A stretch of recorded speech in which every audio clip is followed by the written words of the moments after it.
Every choice matters. Every choice matters. Every choice matters. And we're attracted by the archetypes. We're attracted by our archetypes.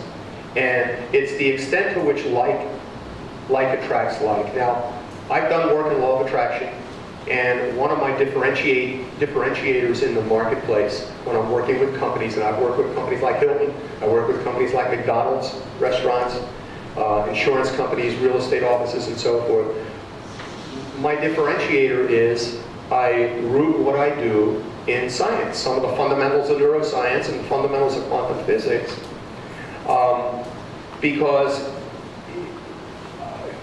I feel a need to, as a foundational thinker, but also I don't want it dismissed as, foo-foo. Earlier today, yesterday and today, when Dr. Goswami talked about manifestation, he gave us that beautiful chant, Ganesha Sharanam, and then the prayer, if you want to call it a prayer, with Ganesha, which was more, I was smiling because he was demanding of Ganesh, let me be abundant, but let everybody be abundant. Okay, I couldn't help smiling. And I can't wait to do that. But so it's a matter of learning how to access, and I help people access, do the same thing under a slightly different nomenclature of my brand. But people want to know that it's for real. They don't want to know it's foo-foo.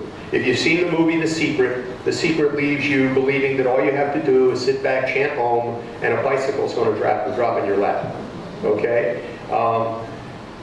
What the bleep do we know didn't get half the viewership or applause that The Secret did, and it's 10 times a superior movie. 10 times, 100 times. Okay? Because why? It goes into the science. And it begins to explain manifestation. And manifestation can be real if it's done the right way. And one of the key principles is you're not going to be able to access consciousness. You're not going to be able to create the world that you want from ordinary consciousness. Your ego is going to give you what your ego has given you. So we learn to go deeper, or we learn to go higher and tap that area in which then we can demand, if you will, we can visualize, we can set the attention, we can let it go. We can let it go. We can let it sprout. Right? If you plant a seed, you can't keep digging it up to see if it's sprouted. You got to let it go. And so that's what I have done in order to work with companies. So those of you who are in transformation or workshops or things like that, I think you might have an easier time here, because this culture always has lent itself to alternative modalities and the energetic arts and healing and so forth. Okay? You don't have the same credibility problems that we have in the States or that we have in the West, where we have to demonstrate that what we do is not BS. But that's how I go about doing what I do. And it's a function too, we'll get into this, it's a function of your branding. How do you differentiate yourself in the marketplace? The topic that we'll work on tomorrow, I think, it'll be tomorrow, will have to do with branding. But branding is about leadership. We're going to talk about leadership. We're going to talk about becoming a business leader. Taking the mantle, not only for quantum activism, but taking that and being a business leader for it in the marketplace, but for your own company. How do you differentiate yourself? How do you brand yourself? Coming from the West as I do, okay, we're a little bit more brazen about this. We're a little bit more brazen. And I'd like to, what I have to share with you reflect some of that boldness of marketing and branding that I'm familiar with and where I come out of, but it's to help you. It's to help you. I'm going to share these things. They're consistent with quantum worldview, and at the same time, they help you They help you take a leadership position in your own mind, for starters, be that change in your own mind, and then taking that change to the marketplace. So there's a little bit of growth that's involved in changing your mindset about how you operate publicly, how you operate your business, okay, how you project yourself in your business. Okay.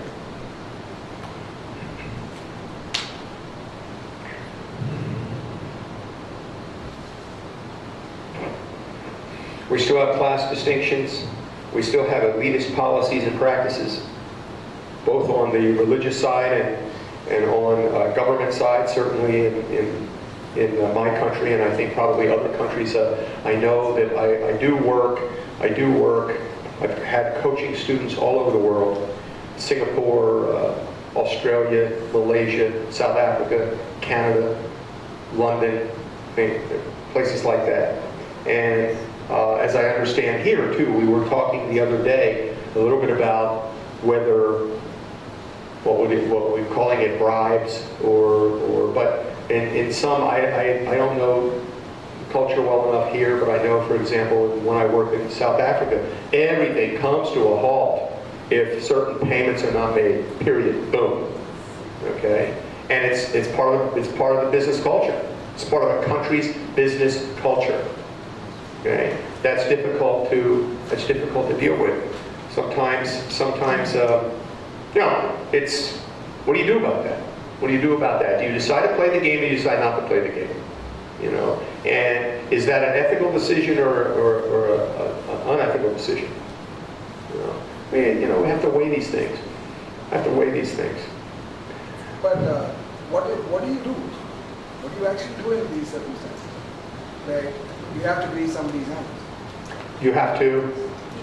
Say you have to grease somebody's hands. Yes, yeah. What do you do in these situations? The decision is not made yet. Yeah. I'm not going to judge that. I think if that is the modus operandi at the moment, and that's what you need to do in order to survive, either personally or as a business, then you do what you need to do.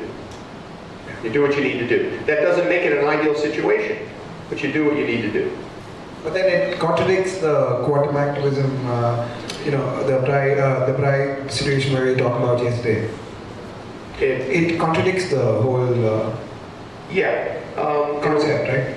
It contradicts. It does contradict in a way. It does contradict. Yeah. It also contradicts. It contradicts a broader ethic as well that basically says, in fact, this is I don't know. Well, one ethic would be something like this: act only such that the maxim of your action can become a universal law. Act only such that your action can become a universal law. Now, if we did that and it became a universal law that something like bribery was just taken for granted, I mean, that would be hell on earth, not heaven on earth, in my estimation. The other thing that violates is treating each other as God, seeing God in each other. I mean, if I have to pay off, I'm not here, so I'm not asked or forced to make these choices, okay? But in principle, for what it's worth, it feels disrespectful for me of you as a human being, you as a higher self, you and I as one, for me to engage in that kind of corrupt, if you will, lopsided transaction in which is also a zero-sum game. One person wins, another loses. You might say, well, I win too because I paid the bribe and I'm allowed to stay in business, but that's a stretch. So I don't know the answer because I'm not here, and I have to be honest with you, I have not given it a lot of thought. But on the surface, if I looked at the connectivity, if I looked at understanding that each of us is the same one peering through these eyes, then I would have to say, purging corruption in any of its form is the goal. I mean, I'll bring on Mr. Gandhi again. One man essentially brought down the British Empire because he refused, to engage in a certain model. Okay? So, do you have that kind of commitment? That is fantastic for a macroeconomic view or a macro view of social history and human history. What you say, sir? Gandhiji did, Mahatma Gandhi did the same, as you said. And we were all behind, our parents were all behind him for the macro decision. But when it came to our own independent rule, so to say, after 1947, there are so many factors which could be called ifs and buts. Number one, business. Who does business and what sort of business? To start a business in India, it is not easy. The government support is only limited or partial to certain people. I don't mean to say they are partisan, exactly partisan. No, the rules are quite tough to have a startup. By startup, I don't mean these digitized until recently or until yesterday, I would say. All these startups have had a torrid time with government restrictions, etc. Starting a business is so difficult. And what sort of business? 65 to 70% of all Indian businesses, whether it be small micro, cottage industry, or medium level, small level, medium level industries, or at a high level, they are driven by two things. One, speculation. Like we see in the cinema industry, which is not professional, rather which is not as professional as Hollywood is. Number one, very unprofessional. Smaller level, medium and smaller level scale industries, the business procures or gets profit at a very, very low level. And the competitors are many. And from among them, who are my friends as well as competitors, most cases even friends are competitors, it is very hard to choose between. Yes. On values. So corruption has become a value by itself. It is a value, though it's a devalued value as far as humanity is concerned. That is one reason we have corruption in India. We have accepted. Okay, thank you. I'm sorry. Services like that you can call expediting the process if you pay more. I'm not here, and I respect your presentation on that. One notice, the interconnectedness is there as regards.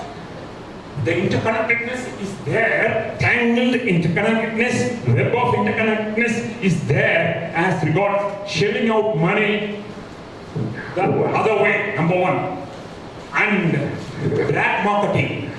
40% of India's goods are black market. Okay. Black market products. I'm sorry, sir. All right, that's fine. Let's move on. Let's move on. Again, you do what you have to do in order to survive. Do what you have to do.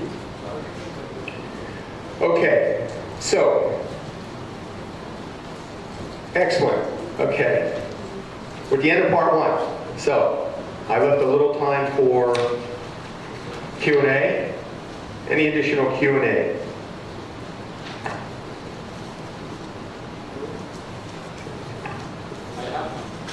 Yes. Yes. In fact, what I said is the way I understood about quantum mechanics is that there is a quantum leap between, say, the industrial economy, the capital economy to the quantum economy that you were describing. That there is a quantum leap. Well, there was a quantum leap. There was a capitalist economy to the industrial economy. What I sense that there is a kind of continuity in this. When you look at the industrial economy, the present economy, there is in between the transition of Marxism. Marxism brought in a lot of radical views, where it related consciousness, environment and material realities. So I think these realities have always been existing, and probably individuals were able to grasp it at different levels of history that we know in the history of mankind. So probably I don't look at it as something that has been a quantum leap, but something that has been spherical, not something linearly developing, but something that always existed in human history. As potential. Yeah, as potentiality. And a lot of individuals did experience this before. Well, in the same way that Heisenberg said that the observation is registered in the Observer. The quantum leap was in Dr. Goswami. Quantum leap was registered in Dr. Goswami, if I may, in observing this model, this radical paradigm change in its application to economics. That's the quantum leap from my vantage point. That was the quantum leap. Okay? So the quantum leap in terms of the model in the marketplace has not taken place. And it's not likely to. It's likely to be more of an evolution. Okay? It's likely to be more of an evolution, although it probably can take similar quantum leaps in the minds of others. In fact, there was a bit of a quantum leap that led to our being here. Led to our being here like this. Led to our being here to found the University of Quantum Science and Spirituality. That was somewhat of a quantum leap. Dr. Goswami.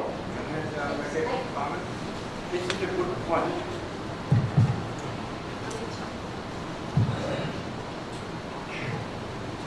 People used to ask Krishnamurti, how can I do spirituality, be spiritual, and do business at the same time? Because we see these things as antagonistic, right?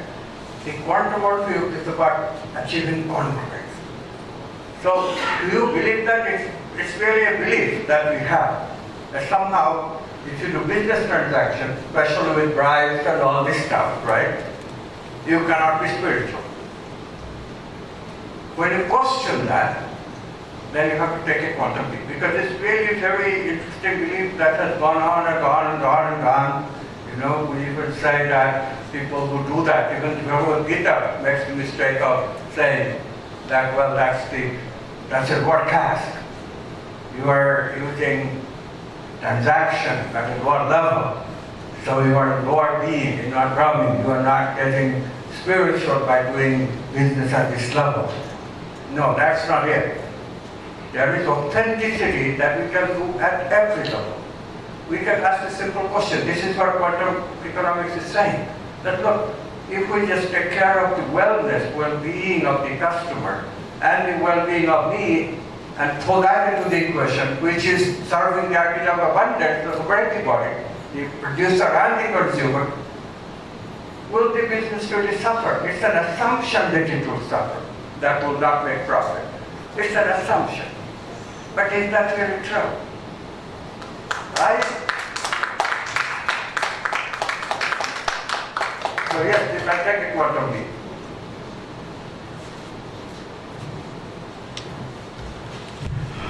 I have to, since you're discussing quantum economics, let us say I'm a cigarette manufacturer. I'm a cigarette manufacturer. I'm doing very good business. Let us say I'm from ITC, a big company.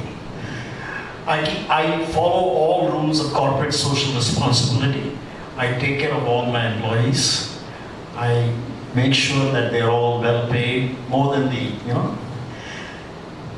Can we have an example of wellness for my employees, or let us say for my clients? I'm in a marketplace where I sell cigarettes, and I know cigarette causes cancer. That's a statutory responsibility which we put on the label. And I've also diversified my business, let's say, into many other areas. I'm a big conglomerate, but at the same time, I'm in this business, and I have to take care of the wellness of my clients and the wellness of my employees. Can I say an example? For this fiscal year, I have cancelled all unnecessary travel in my company, and the savings that I have made by unnecessary travel expenditure, I use that corporate funds, let's say it's crores of rupees. I use that corporate saving for my employees. Can that be an example of disrupting the marketplace with an innovation? My business is, I want to make money. Of course. I can't come out of it. And I'm also diversifying into other areas in goodness. I would say the answer to your question overall is yes. The answer is yes. By the way, I think you are a cigarette manufacturer. Sorry. No, hypothetical example. Actually, what I understand is, and this may be incorrect, that organic tobacco without the chemical additives is not carcinogenic. Now, that might be splitting hairs, and that might be a fallacious argument. But are you able to provide a product which nicotine is an addiction, it's an addictive chemical. Are you able to provide a product which reduces, even though it's an addiction, reduces the health risk? Would that be considered contributing to the wellness? If you make a choice, now there has been some accusations of tobacco company that their marketing is deliberately to get children hooked on cigarettes early so that they have a customer for a lifetime. Okay, is that wellness? Is that ethical? And I would say no. But that's, once again, that's a bias. That's a biased value. I would say no. No. Okay? You're essentially feeding somebody a drug to get them hooked on this drug so that you can have them as a customer and addicted to you for the rest of their lives. I'd have to say no. Why? Well, number one, it's disempowering. And even though we're responsible for ourselves, okay? I choose to act in such a way, and this is why I do what I do, to empower others to fulfill themselves in their highest selves. And I know with that kind of, let's say, product, it's the same way of choosing vegetarianism or not.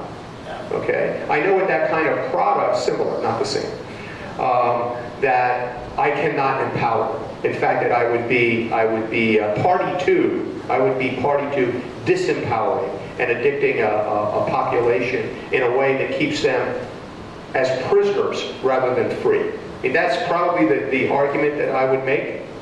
Okay? So are you saying in the long run, I want to diversify to various other businesses, good businesses, that I should come out of cigarette manufacturing? Yes, but that's a bias. That's a bias on my part. I would say yes. Okay. Does anybody here feel that cigarette smoking is healthy?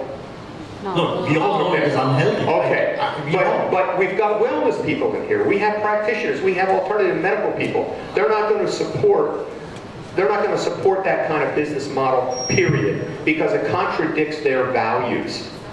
And what we know is that, or what I would hypothesize, is that kind of product depletes a person of vital energy, doesn't enhance the vital energy. And what we're in quantum activism and quantum mechanics is about is replenishing, restoring, increasing the vital energy of somebody. So anything that doesn't do that contradicts the quantum worldview and quantum mechanics. Anyway, I just thought of giving this example for your information. The company ITC, they have diversified into many other businesses. Yeah.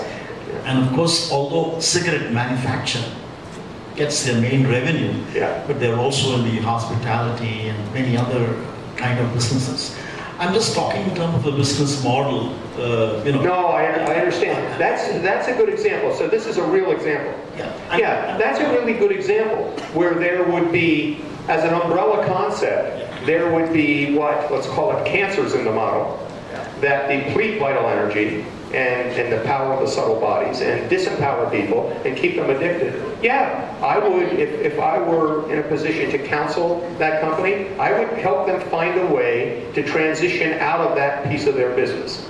In principle, based on our principles. Jim, I just want to... I have got one thing to say, sir. Like this quantum thing is, no doubt it's give a perspective to understand the Indian Vedanta in a simplified way. Like we say, there is one saying in Sanskrit, Yat bhavam tad bhavati. Means what is my internalization of my feeling or thought or my philosophy, that manifests. That's what, that's right. Quantum energy, what we call.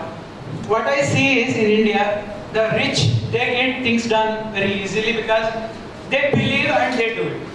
And the lower, being a social work student, I in touch with the day-to-day, the fruit sellers and others. They also easily gets done their business. They don't debate much. I'll give an example. The fruit seller, he normally sells fruits. On occasion of some Diwali, on this occasion, he will take the order with all the one packet, 100, 200. He will deliver to everybody. Normally he will do his business. Whatever the occasion, he manages. Without being debate, he rooted to the ground and he does. It is the educated, the middle class people who are aspiring for material prosperity, but our own intellectual, filling up any philosophy is actually preventing us from receiving this truth. This is what I. Okay, I understood you up to the last point. I just made a statement. Oh, okay. Okay, just made a statement. Okay. I just wanted to intervene and say. And it is very evident in today's world, okay? I come from the business background, not as a family, but I set up a business very, very long before. For a person like me, puny looking and a tiny looking one, and to set up an industry, that too from a surgical field, coming from an army background, wasn't easy. And a woman in 1983 to bribe in a hospital wasn't easy. You understand? Those days, those ancient days, that's how it is. It is just 30 years before. But then there was a time after I took up a lot of transformational work, I put my foot down and I said, I shall not bribe. And that was a very, hold on. That wasn't to be applauded, but it costed me my business. Because where that I could get one team of the top decision makers, and those days handling one file of 15 lakhs, 20 lakhs was easier than scouting for an alternate, going to the medical hospital and waiting in queue for an appointment and doing 100 rupees, 1000 rupees business. Got it?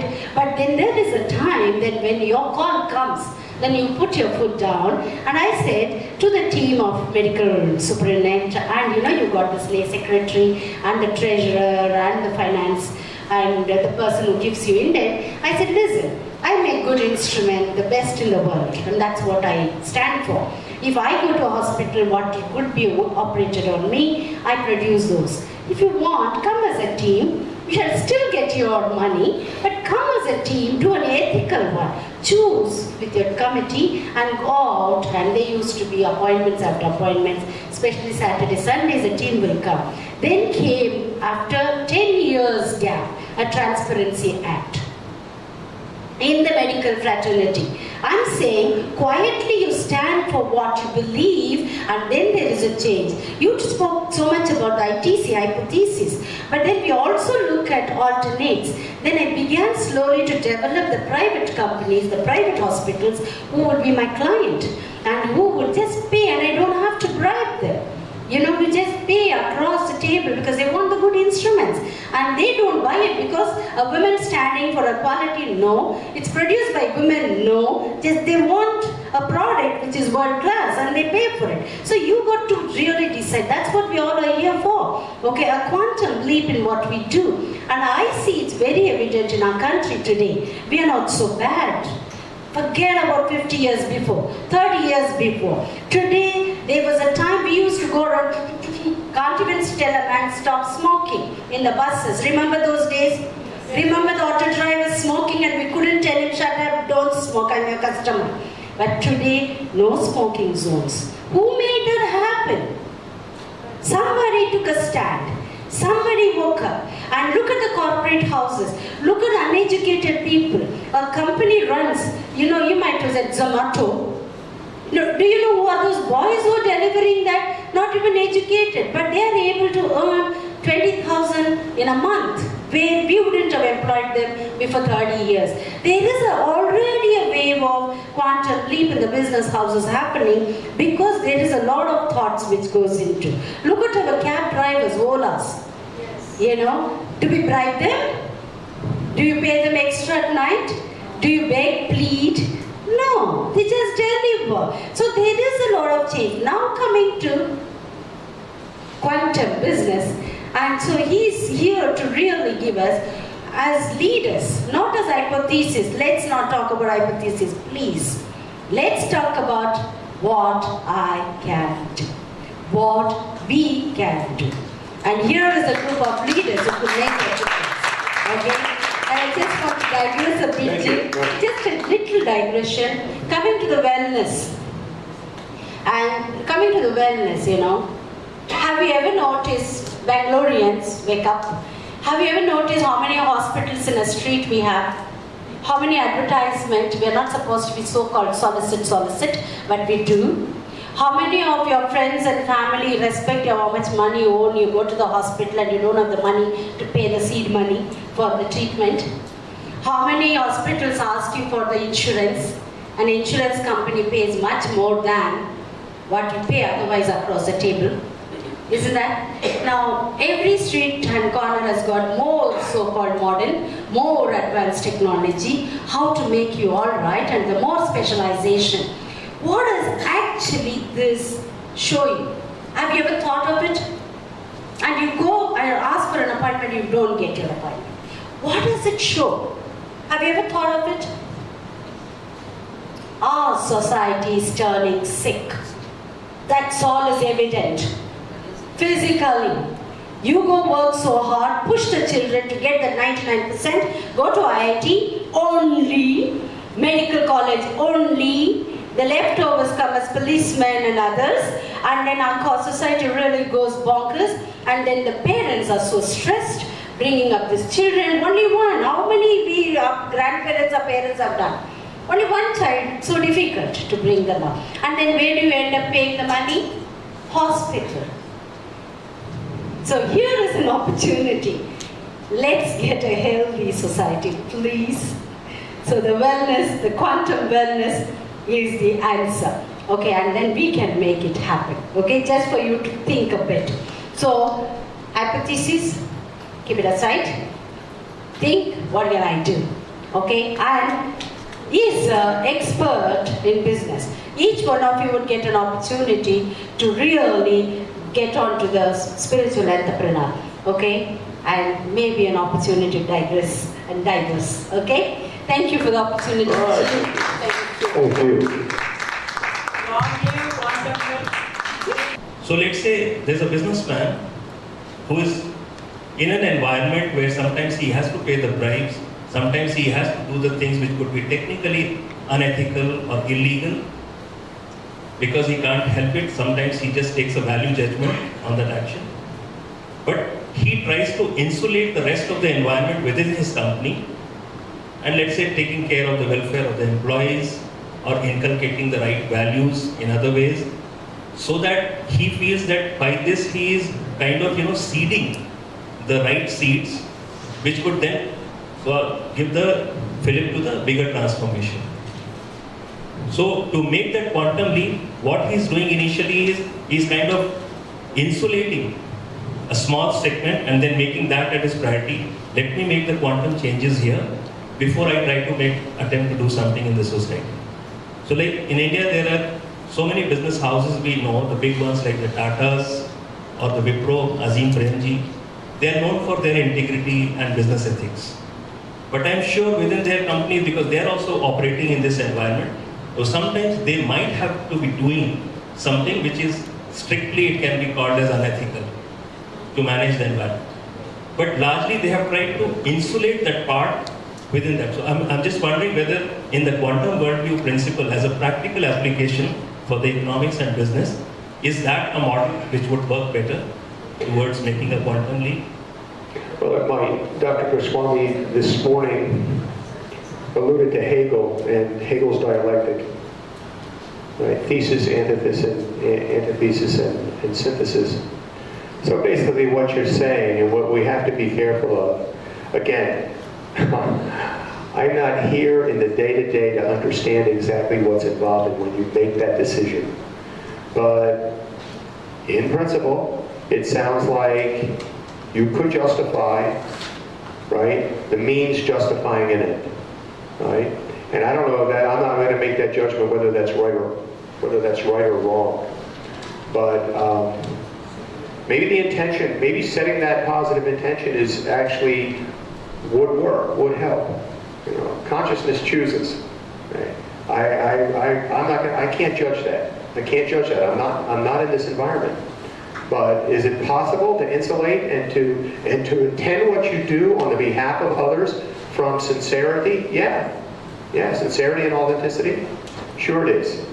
What if, since we're talking what ifs, what if I took that corporate cut to pay the bribe to insulate my employees? What if then? What is that? Would that be an ethical decision? Would it be an ethical decision on my part to participate in that way in a corrupt system? There are so many layers that you could look at. So that I make a personal sacrifice, I'll make a personal sacrifice on behalf of my team, my staff, my company. They don't even have to know it, but I'll take the hit. It's possible. Possible. In fact, that might be a very ethical decision in an unethical environment. I just want to ask one thing, Jim, before you go. In the quantum worldview of doing business, what is the role of free will? Well, it's no different than in individual free will. I mean, to the extent that it exists, it exists. So we make the choices, but what I'm looking at in terms of working with companies is that those choices become collective choices. It's collective on the part of the company.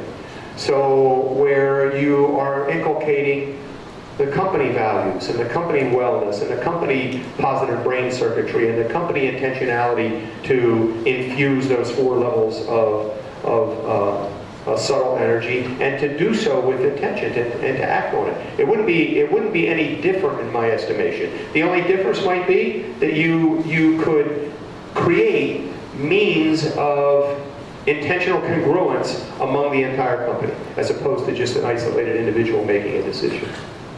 I don't know that it's any different. Jim, I have a question. Here. Yeah, right here. Turn to your left. So you spoke about pain, urgency, and scarcity-based marketing versus abundance. So could you just give some examples and expand upon that? Because if there is abundance, then would people buy? Would they be motivated to do business with you? So I'd just like to understand what you're trying to convey in there. Well, first of all, it's a total shift in what you're focusing on.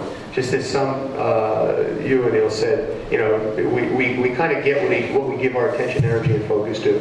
So you made a decision as a company, rather than to focus on pain points, which are the problems, you're going to focus on the solutions for people. You're going to focus on solutions. So you know that they have a need, there's a need in the marketplace for your product, and they actually might be in pain. They might, there might be things that they lack that your product can fulfill. But what's the intentionality? Is the intentionality to serve them in the marketplace and do so in a way that cultivates the wellness emotions in them and in a whole exchange that's transformational for both parties?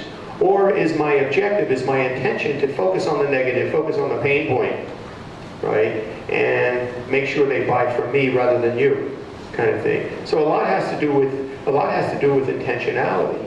But I don't see anything in quantum activism or quantum principles per se that would, well, it's all within the range of possibility, so it would allow for it.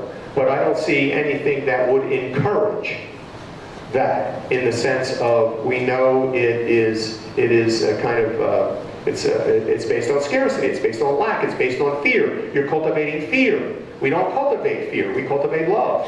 So we find a way in which to build a model around love and a model around abundance, and we suspend the notion that we take for granted that it's a marketing truth that you must market to pain, urgency, and scarcity. Okay? So I'm willing to suspend that as a belief and attempt to figure out a way to do different kinds of marketing. Okay? As a matter of fact, some of the case studies you have in the book, I'll give one. The case study, one of the case studies, and I think we could have used any number of them from India. And of course, this was written even long before we knew we'd be here today doing this, or I knew I would be here today doing this with you. But in the book, there's an example that I have as a case study called Mission Belt. Mission Belt is in Utah in the United States. And listen to the name of the company for starters, Mission Belt.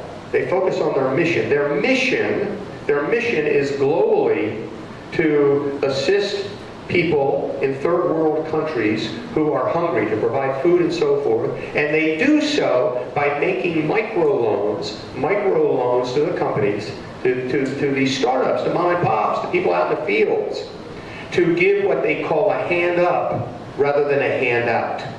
Okay, and they fund these microloans, and they encourage other people to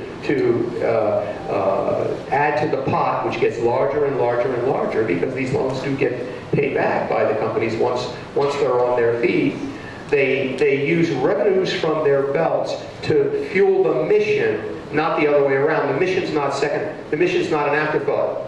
The mission isn't, oh, I'm making so much money with these belts, how can I spend this money in a socially responsible way? That's not it. It's how do we act socially responsible? How do we fund social responsible action where we can help others build companies, other entrepreneurs all over the world with tiny little loans? They could be from $500 to maybe larger, $25,000, and they're expected to be paid back, actually.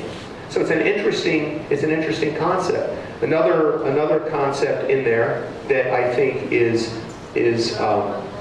rooted in abundance rather than pain is a friend of mine in Austin, Texas, runs the largest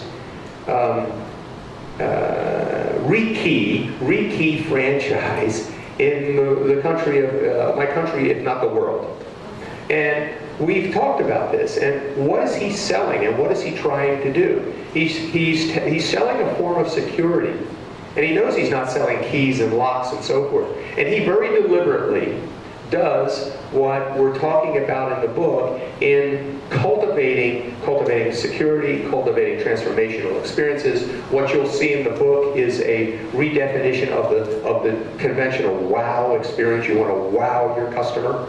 And the way we do that, and to respect that interconnection, to respect the fact that we are all of one consciousness, is his attentiveness to his customer service, with very deliberate attention to their needs, the transformational experience that they feel, helping them feel good about themselves, secure about their environment, and so forth and so on.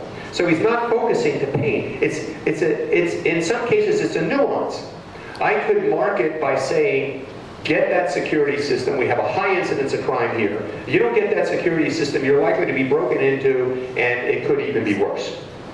That's focusing to pain and fear. He's not doing that. He's focusing to feeling good, feeling secure, protecting my family, all these positive emotions, In this case, it's subtle, but he's very successful. Okay? But it's demonstratively different, and I think consistent with the quantum view to cultivate the wellness emotions. Empowerment economics, wellness emotions. Because it's all predicated on our interconnectedness, our sameness, our oneness, actually. Our mutual respect as a human being and human values. And what he's doing, in my estimation, my interpretation, is de facto building human capital. Building human capital, right? Cultivating trust in him, trust in the company. And that trust transfers. Take a couple risks with somebody that you have the faith and trust, and have it turn out okay, and your trust expands, and your circle of love expands, as Amit says, which is the whole idea, is to have a circle of love, right? Really grow. How do you do that? You don't do that by saying, hurry up and buy, there are only 3 left, and if you don't do this, you're going to die. That doesn't build love. That just doesn't build love. Yes? I have a couple of questions to ask. pertaining to the business. Yeah. From the quantum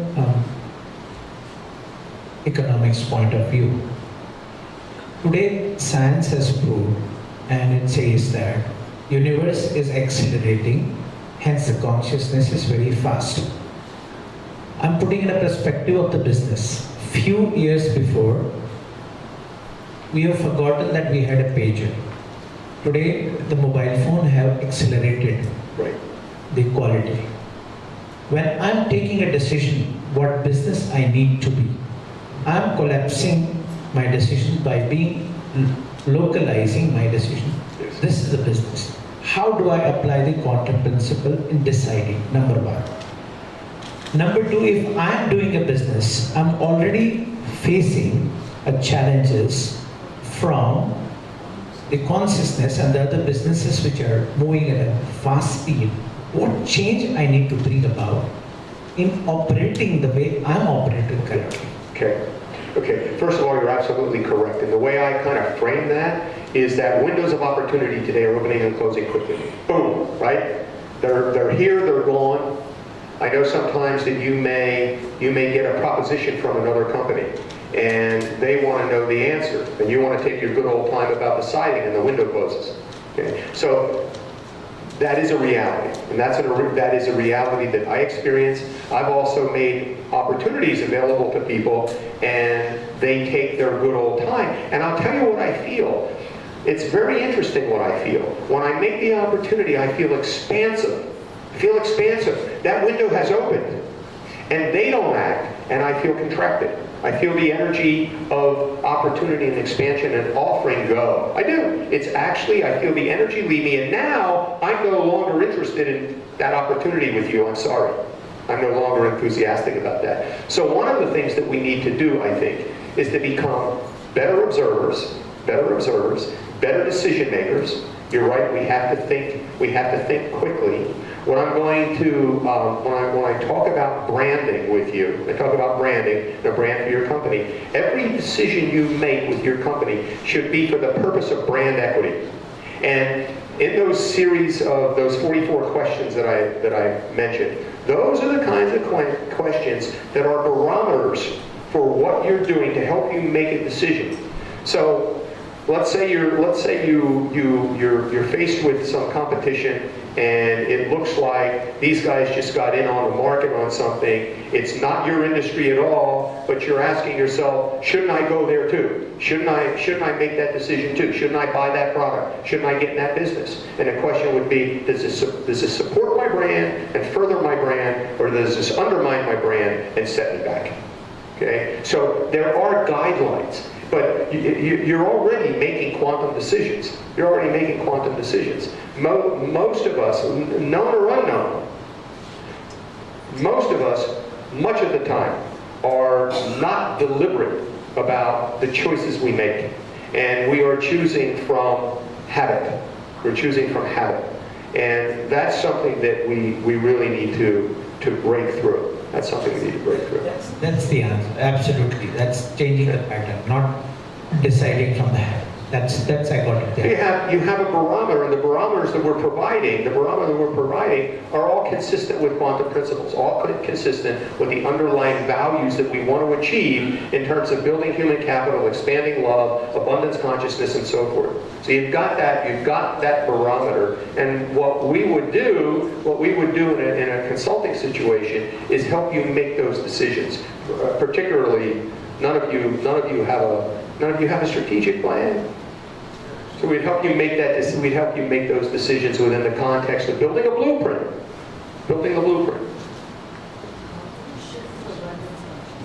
How do you shift to abundance consciousness? It starts with an intention.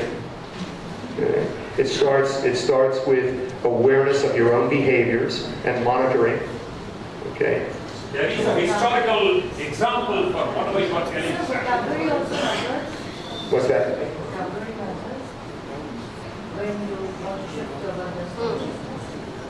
Does the vocabulary matter? Yes, the vocabulary matters. Of course the vocabulary matters. You know, when we articulate our reality into existence. Yes, It matters very much. It's critical. So everything that we speak, with an intention or without an intention, does it matter? Yes. Satyam or truth being. Satyam or truth being the situation. They have reformed themselves. Okay, you're describing a situation in which a business decides to go legitimate on behalf of the country. No, I don't mean just the country. The group, business group, which by themselves per se change themselves, reform themselves, and become better group. Good. Thank you. Okay. Do you have time? So. Okay. Yes. One more. Go ahead. One more question. Right. I'm basically wanting to elaborate on the when you say branding, right? Not to be based on fear, but to be based on a little bit more positive. If we say a lot more positive, yes. A lot more positive. Yeah. So, like for example, we have like the business model you just shared of fundraising, right? So we have something called Milab here. I don't know how many of you, if you've donated on it, milab.org. So what they do is they don't normally when you are looking for charity in India, especially the way in the younger times I used to see they would post really painful pictures of people and they say that this one's going to die if you don't donate. I'm not trying to show the extremism, but now what these guys do is they put really happy pictures and they say you can make that happen. Yes. And also I'm understanding that in today's world it's not just here we're talking business from the business side of view. From the consumer side of view, things are really changing. Yes. Because nobody wants shit. People want to know they can contribute in a positive way. Exactly. So they want to be the customers of those who can add positivity and not really misuse their pay. Yeah. If I may. You're exactly right. When we spoke of there is hunger in the marketplace for what we're talking about. Hunger in it. Hunger. And we have the movement, our movement that we invite you to join as quantum activists is all about that. Such a great example.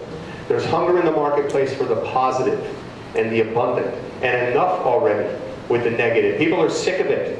It's making us sick. It's making everybody sick. It's making everybody sick. And thankfully there is an internal drive toward wellness. It's enough of the pain, enough of the sickness. Give us a vision. Give us a vision of the world. Give us a vision of a future, right? That's bright, that's abundant, because we want that. And if we collectively choose that, that's the direction it will go. Thank you. You mentioned the 4 subtle energies, 5th energy. Are you coming to that now? No, I will come to that tomorrow. We'll come to that tomorrow. We're breaking for tonight? Yes. Yeah, thank you everybody. Thanks for your questions and attention. We have amongst us a very special person who's been the pillar of the large movement that we have today, which is globally spread and everywhere, which believes in meditation and spread of meditation. And that's none other than Swarnamala Patri Madam, who is Patri sir's wife. We deeply miss Patriji in this August event, but of course we have her. I request her to come over and give her message of the event.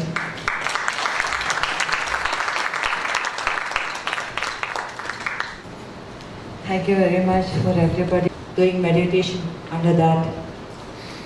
And we have plenty, hundreds and thousands of pyramids all over, I can say India and other countries also. It is been an energy center for anybody who started this meditation. It also heals everybody. It's a healing point where anybody can sit there, meditate, or just sleep without doing anything also. If you be under that, it will give you a lot of cosmic energy. That is how we heal ourselves. We have to depend on ourselves for everything.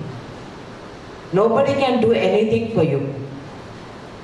You have to do everything for yourself. That is what we teach. Don't depend on anybody.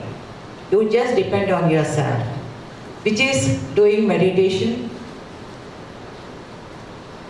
and being vegetarian. These two things are very important in everybody's life. That is what we are doing since 25 years. We have started this movement as a spiritual society. Now it's become a movement. Movement means everybody moves on, moves on, moves on. That is what this movement is for. We invite everybody. We give honor to everybody, every science, every spiritual organization. We give chance to everybody to talk about themselves and learn meditation. This is what is our organization is for. We are for everybody and everybody is for us. We take invitation, we give invitation. So that is what Patri sir do in every place. So we are very happy to be here, and I hope you all enjoyed staying here. And every morning there is meditation program in the pyramid, 5 to 7. Everybody, I feel that you all have to come and enjoy that meditation with music. So I hope everybody will come and get up early morning, sleep early, get up early, and come for meditation. Thank you very much. Very special day. The full moon meditation will be conducted from 8:30 to 10:30 in the Mega Pyramid. So, hope to see you all. Yeah? So we break now and then we meet again at 8:30 inside the Mega Pyramid. And